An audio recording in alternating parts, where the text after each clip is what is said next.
नमस्कार, आप देख रहे हैं आपका अपना चैनल भिवानी हलचल और खबरों के संग में मैं हूं दृष्टि शर्मा। आइए सबसे पहले डालते हैं एक नजर आज की हेडलाइंस पर।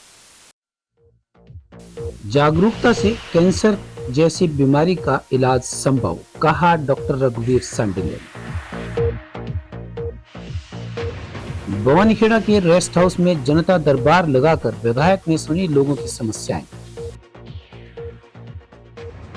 माल गोदाम रोड का चेयरमैन प्रतिनिधि भवानी प्रताप ने किया औचक निरीक्षण।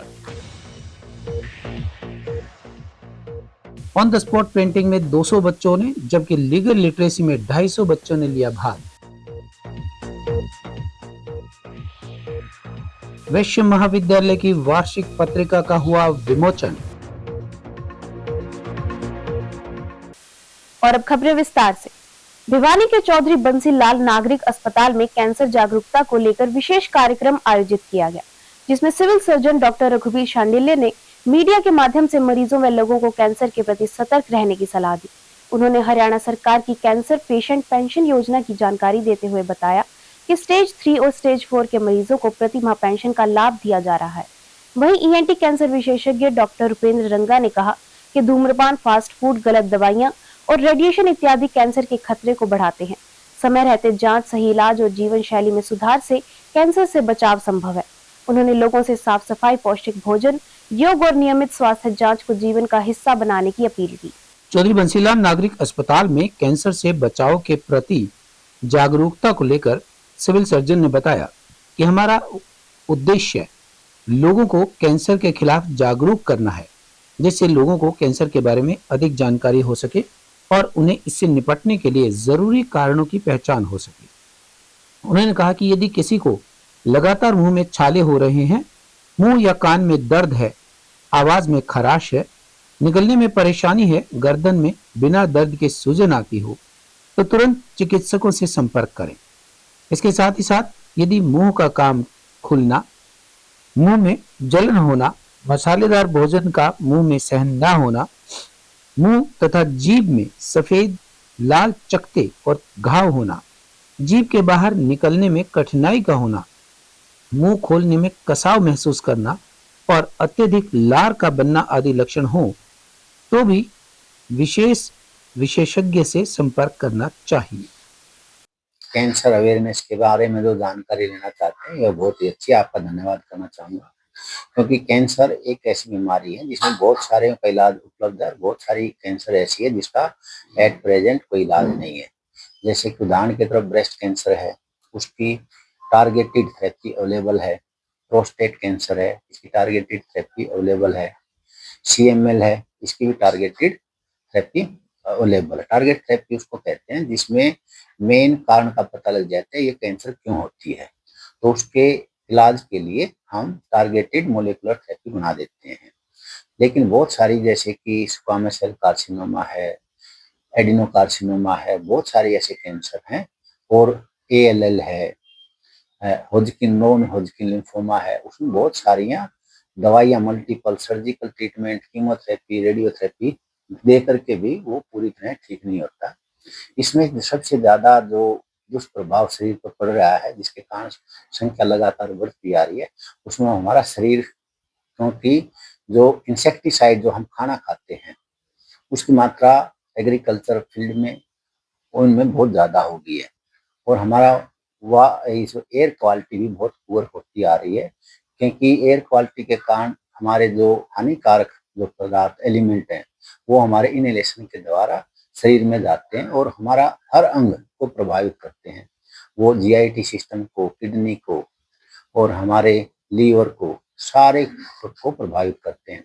तीसरा, जो हम पैक्ड फूड खाते हैं, जो प्रिजर्वेटिव यूज करते हैं और कलर वाली कोई चीज खाते हैं, मिठाई खाते हैं, उसमें कलरिंग एजेंट और प्रिजर्वेटिव एजेंट होते हैं, वो कार्सिनोजन होते हैं।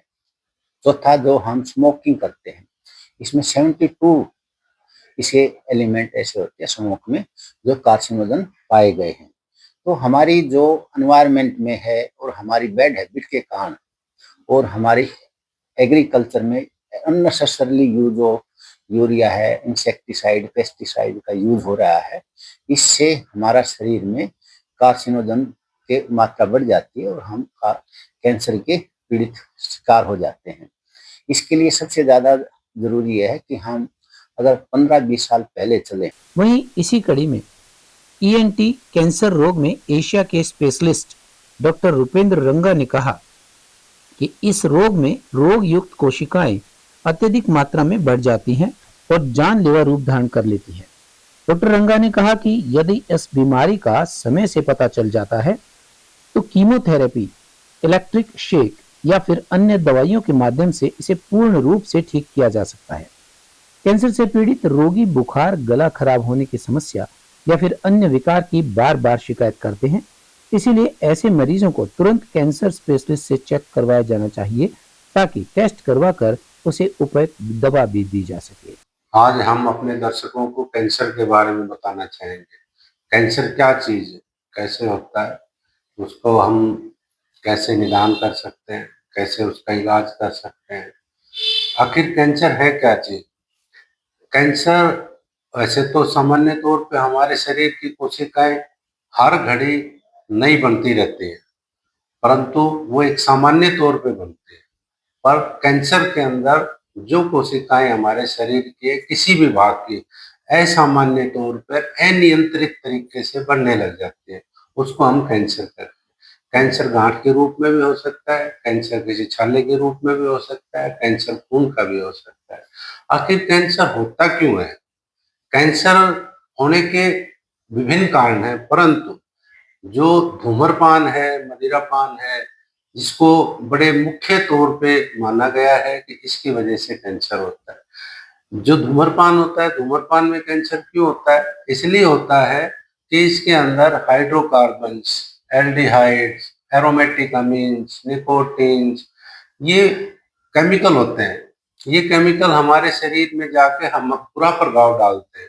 और यदि ये केमिकल, यदि हम क्या नाम है धूम्रपान के साथ मदिरापान भी कर रहे हैं या मदिरापान के साथ हम धूम्रपान भी कर रहे हैं, तो कैंसर होने के चांसेस बहुत ज्यादा बढ़ जाते हैं।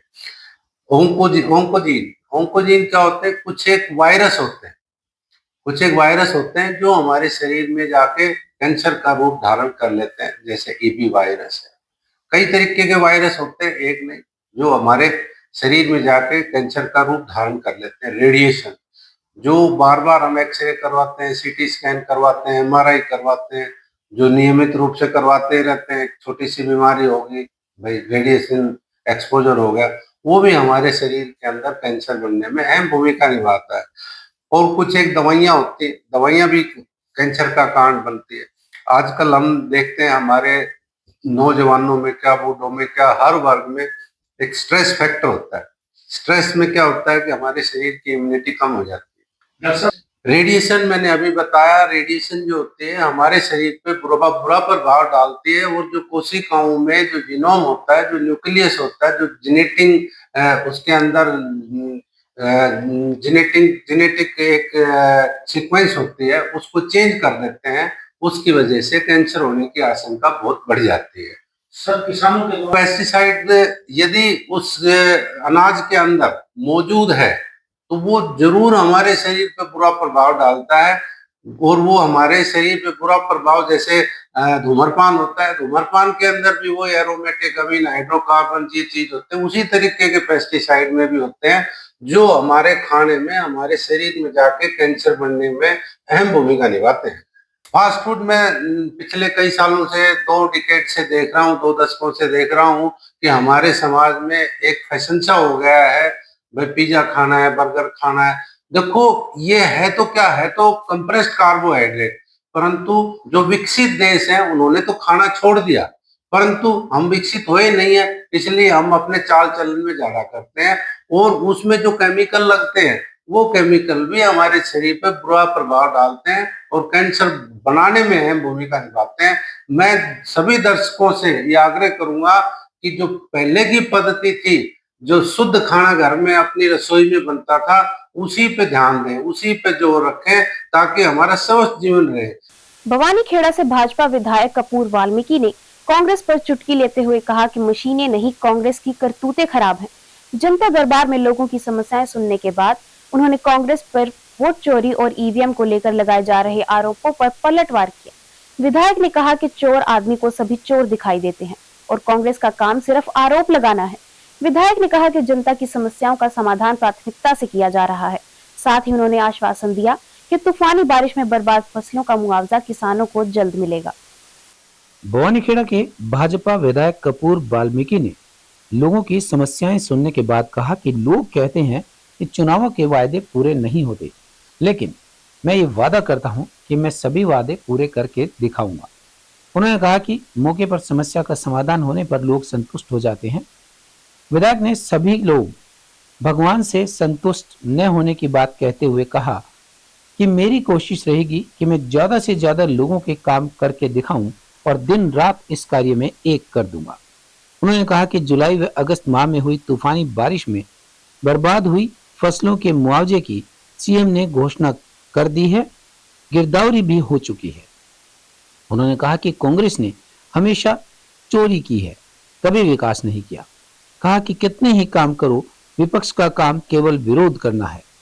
उन्होंने यह भी कहा कि लोगों ने कांग्रेस को सबक सिखाया है और इनकी करतूतों को याद कर वोट के समय कमल के निशान का बटन दबाया है। और थोड़ा समय लगने के बाद जो होने वाला है वो आदमी भी संतुष्ट रहता है, क्योंकि एक सीधा मिलान, सीधा हमारे से संपर्क करके जनता जैसे हमने संपर्क किया जनता से सीधा चुनाव के समय में, ताकि हम आपसे 24 घंटे आपके सुख दुख में रहेंगे, आपके बीच में रहेंगे। काम छोटा हो चाहे बड़ा हो, आपके काम के लिए दिन रात एक करेंगे।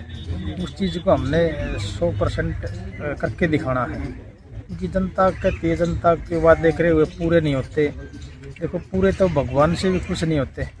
मैं मेरी तरफ से जितनी भी कोशिश होगी, 5 साल जो मेरे को दिया समय सेवा करने का, मैं 5 साल लोगों के काम के लिए दिन रात एक करूँगा, उनके काम कराने का प्रयास करूँगा। और जैसा दूसरी बात मैंने कही थी कि आपके सुख दुख में रहूँगा, मैं सुख दुख में भी शामिल रहूँगा 5 साल लोगों के बीच में। किसी को भी कोई भागदौड़ करने की जरूरत नहीं। आसानी समय शनिवार को मैं रेस्ट हाउस में, इतवार को भिवानी, और आम टाइम में मैं घर पे लगातार मिलता हूँ। चाहे रात को आ जाए, चाहे 12 बजे रात की, तब भी मैं मिलता हूँ। और 2 दिन मेरे चंडीगढ़ के जो मीटिंगें भी होती हैं और जो काम के लिए भागा दौड़ वहाँ करनी पड़ती है, क्योंकि आधे काम, बड़े काम जो प्रोजेक्ट है चंडीगढ़ से ही आदरणीय मुख्यमंत्री जी की अध्यक्षता में जो होते हैं वो कराने का प्रयास करते हैं। और भारतीय जनता पार्टी की सरकार ने लक्ष्य बना रखा, 3री बार सरकार बनाई थी, जो आम आदमी का विकास करना। जैसे पहले लोग अपने चहितों का विकास करते थे, वो भारतीय जनता पार्टी में नहीं है। भारतीय जनता पार्टी में सम्मान विकास है, जो आम आदमी का विकास है। या अब मैंने देखा, यहाँ मैंने 3रा 4था शनिवार हो गया, तो आम आदमी छोटी छोटी समस्याएं होती हैं, नगर पालिका से संबंधित है, बिजली बोर्ड से है, थाने से है, तहसील से है, या कोई और पेंशन का है। ये छोटे छोटे मामले, इनके लिए भटकते फिरते लोगों को गुमराह करते हैं कई लोग।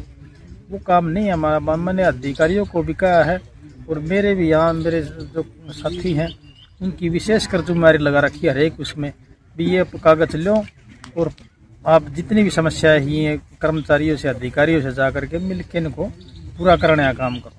भिवानी में माल रोड निर्माण कार्य का चेयरमैन प्रतिनिधि भवानी प्रताप ने ठेकेदार के साथ औचक निरीक्षण किया। उन्होंने बताया कि करीब 5.25 करोड़ रुपए की लागत से किए जा रहे इस सौंदर्यीकरण से शहर की 12 साल पुरानी मांग पूरी हो रही है। निर्माण के दौरान सड़क के दोनों तरफ फूलदार पौधे लगाए जा रहे हैं, स्ट्रीट लाइटें लग रही हैं और पैदल यात्रियों के लिए पगडंडी भी बनाई जा रही है। रेलवे स्टेशन से सराय चौपटा तक यह प्रोजेक्ट शहर की सुंदरता बढ़ाने में मील का पत्थर साबित होगा। इसके पूरा होने पर बाजार की सड़कें खुली खुली और आकर्षक नजर आएंगी। नगर परिषद चेयरमैन प्रतिनिधि भवानी प्रताप ने माल गोदाम रोड पर चल रहे कार्य का औचक निरीक्षण किया। उन्होंने बताया कि इस रोड का ठेकेदार विधायक घनश्याम सर्राफ व नगर परिषद चेयरपर्सन प्रतिनिधि भवानी प्रताप ने खुद ही संयुक्त रूप से घंटाघर चौक पर नारियल फोड़कर माल रोड के निर्माण कार्य का शुभारंभ करवाया था। इस दौरान विधायक घनश्याम सर्राफ ने वहां पर मौजूद लोगों का मीठा मुंह भी करवाया था।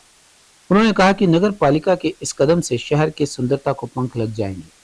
शहर के लोगों की करीब 12 साल पुरानी मांग भी पूरी हुई। नगर परिषद चेयरपर्सन प्रतिनिधि भवानी प्रताप ने कहा कि रेलवे स्टेशन से लेकर सराय चोपड़ा तक के बाजार के सौंदर्यीकरण में सफलता मिलने के बाद शहर के अन्य बाजारों को भी सुंदर व सौंदर्यीकरण उनका किया जाएगा। सड़क के साथ साथ पगडंडी बनाई जा रही है, जिसका कार्य जल्द ही पूरा होने जा रहा है। वहीं भिवानी रेलवे स्टेशन माल गोदाम रोड भिवानी के सौंदर्यीकरण का मुख्य बिंदु है। माल रोड के निर्माण के बाद अन्य बाजारों की सड़कें भी खुले खुले नजर आएंगी। ये हमारा ड्रीम प्रोजेक्ट माल रोड जो स्टेशन से लेकर सराय चोपड़ा तक का हमारा निर्माणाधीन है, इसमें अब इसका अवलोकन किया है हमने और इसमें नगर परिषद के हमारे नगर अभियंता भी साथ में है, ठेकेदार भी साथ में है। जहाँ देख रहे हैं किसी प्रकार कोई कार्य के अंदर कमी तो नहीं है, कार्य अच्छी तो चल रहा है। और इस प्रकार के जो हमारे शहर के सौंदर्यीकरण के अंदर चार चांद लगाने वाले जो प्रोजेक्ट हमारे हैं वो चलते रहें और ऐसे कार्य जल्द से जल्द संपन्न हो, ये हमारा प्रयास है ताकि शहर सुंदर, बहुत सुंदर दिखे।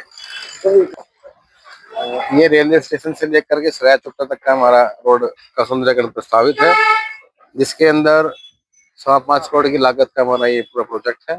और महल रोड का जैसे आप सबको पता ही है कि हमारा 10 साल पुराना एक स्वप्न था, जो परमात्मा की कृपा से और जनता के सहयोग से आज पूरा होने जा रहा है। इस शहर को एक बहुत सौगात होगी। राजकीय कन्या मॉडल संस्कृति वरिष्ठ माध्यमिक विद्यालय लोहड़ में जिला स्तरीय on the spot theme based art and painting प्रतियोगिता का आयोजन किया गया। प्रतियोगिता में Warli art, free hand, stapling, calligraphy, doodling और मांडना सहित 6 थीम पर आधारित कलात्मक प्रस्तुतियां दी गई। कक्षा 9 से 12 की लगभग 200 छात्राओं ने 7 खंडों में भाग लेकर अपनी प्रतिभा का प्रदर्शन किया। राजकीय कन्या मॉडल संस्कृति वरिष्ठ माध्यमिक विद्यालय लोहड़ में हुई जिला स्तरीय on the spot theme based art and painting competition में मुख्य अतिथि डॉक्टर निर्मल दहिया ने कहा कि आर्ट के बिना जीवन की कल्पना ही नहीं की जा सकती। प्रकृति ने प्रत्येक वस्तु को सुव्यवस्थित तरीके से बनाया है, जो कला का ही रूप है। वहीं खंड शिक्षा अधिकारी डॉक्टर अनिल गौड़ ने कहा कि कला अनुशासन की पहचान है, बिना कला के जीवन संभव नहीं है। प्रकृति का कण कण भगवान की सुंदर कला और प्रकृति का संगम है।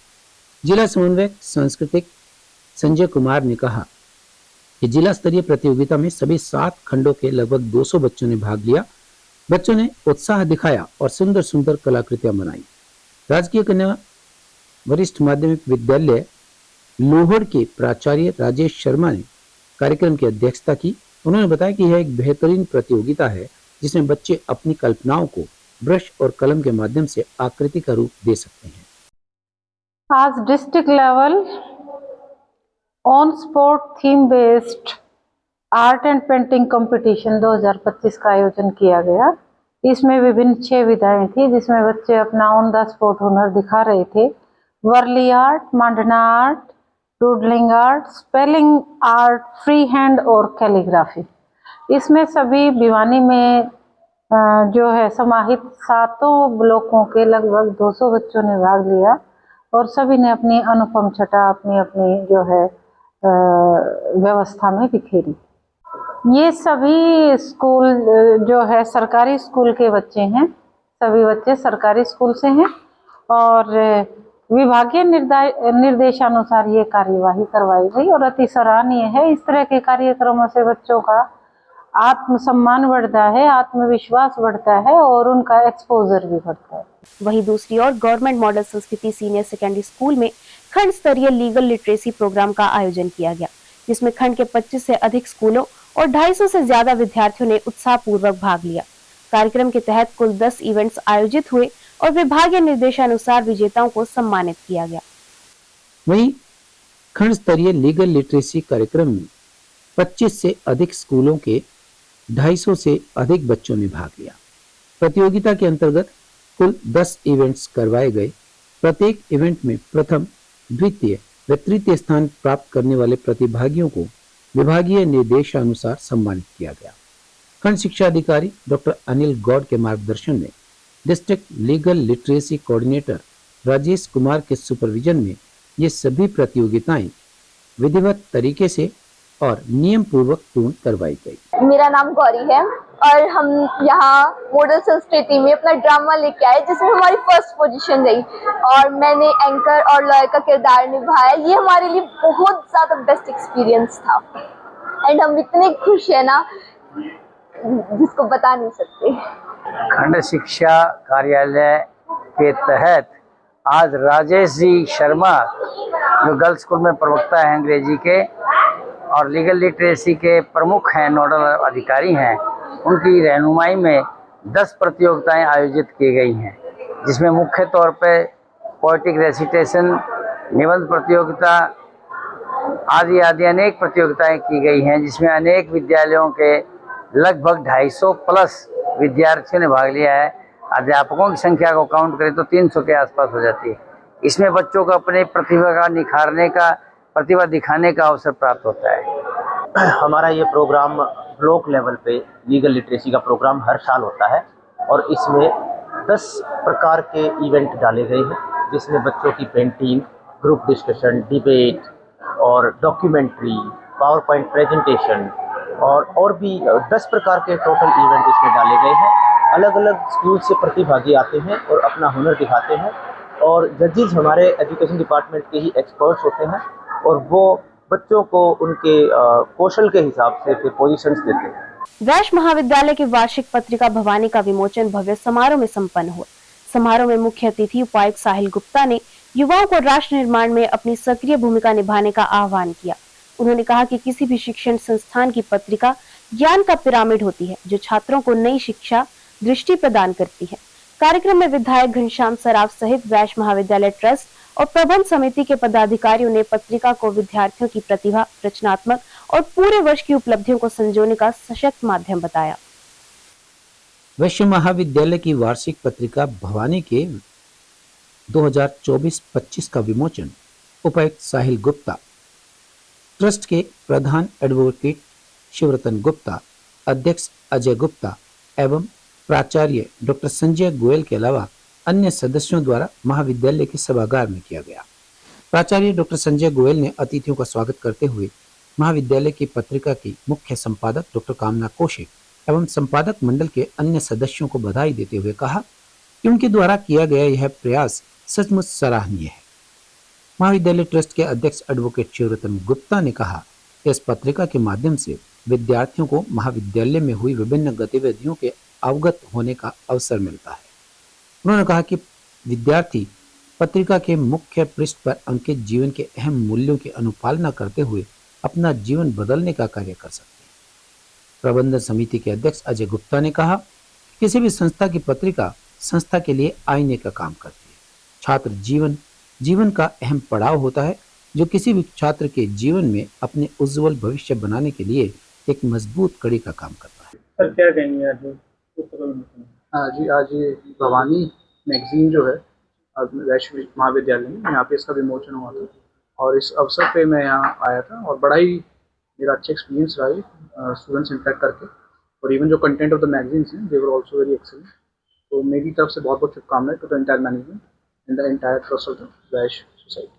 ये भवानी पुस्तक वैश्य महाविद्यालय द्वारा काफ़ी वर्षों से पब्लिश की जा रही है। ये जैसा सभी वक्ताओं ने भी बताया वहाँ पे कि ये एक संस्था का आईना का काम करती है। इस संस्था की क्या प्रोग्रेस है, पूरे क्या कार्य की है और आगे की क्या सोच है, उसके बारे में हमें पुस्तक से पता लगता है। और एक ये बच्चों को एक प्लेटफॉर्म भी देती है कि बच्चों में बहुत गुण होते हैं लेकिन उनको प्रकट करने के लिए उनको मंच नहीं मिलता, जगह नहीं मिलती है। तो ये पुस्तक के द्वारा वो अपने लेख, अपने विचार, अपने जो सोच है वो लोगों तक पहुंचा सकते हैं। सर आज कितने वर्षों से? हाँ जी, ये वैश्य महाविद्यालय जैसे 1944 में इसकी स्थापना हुई थी, तब से आज प्रमुख संस्था रही है। हरियाणा का ये दूसरा महाविद्यालय रहा है। तो और इसका ध्येय कभी भी कोई भी फाइनेंशियल या वो नहीं रहा, उसका समाज सेवा के लिए रहा और एक ये उद्देश्य रहा है कि हम अफोर्डेबल प्राइसेस के ऊपर या वो लो कॉस्ट के ऊपर एक उच्च शिक्षा प्रदान कर सकें। और अब जाने से पहले एक नजर आज की हेडलाइंस पर। जागरूकता से कैंसर जैसी बीमारी का इलाज संभव, कहा डॉक्टर रघुवीर शांडिल्य।